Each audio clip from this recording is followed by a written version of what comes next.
Hi friends, welcome to my channel. Bachelor chicken gravy எப்படி செய்யலான்னு பார்க்கலாமா?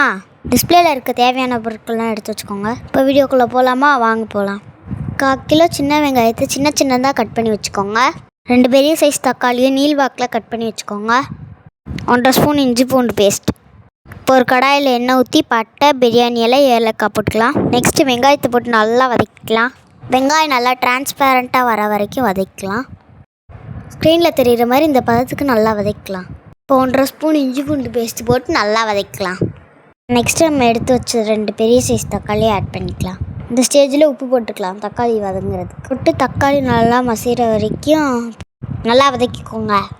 நீங்கள் தக்காளி எடுக்கும் போது நல்லா பழுத்த தக்காளியை எடுத்துக்கோங்க, அப்போ தான் வேகமாக மசியும். இப்போ இந்த ஸ்டேஜில் சிக்கனை ஆட் பண்ணிக்கலாம். 1/2 கிலோ சிக்கனு மஞ்சளில் கழுவி எடுத்து வச்சுருக்கேன்.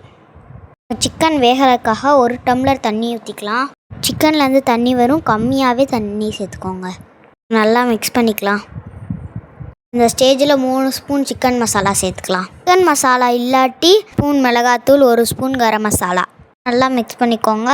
இப்போ மூடி போட்டு 5 மினிட்ஸ் வச்சுருங்க. இப்போ கிரேவி ரெடி ஆயிடுச்சு. இந்த ஸ்டேஜில் கொத்தமல்லி தூவி இறக்கிக்கோங்க. அவ்வளோதான், டேஸ்டான பேச்சுலர்ஸ் சிக்கன் கிரேவி ரெடி ஆயிடுச்சு. இந்த மாதிரி உங்கள் வீட்டில் ட்ரை பண்ணிட்டு டேஸ்ட் எப்படி இருந்துச்சுன்னு கமெண்ட்டில் சொல்லுங்கள். பிடிச்சிருந்தா லைக் பண்ணுங்கள், சப்ஸ்கிரைப் பண்ணுங்கள், கமெண்ட் பண்ணிடுங்க. தேங்க்ஸ் ஃபார் வாட்சிங். நெக்ஸ்ட் வீடியோவில் பார்ப்போம். Bye guys.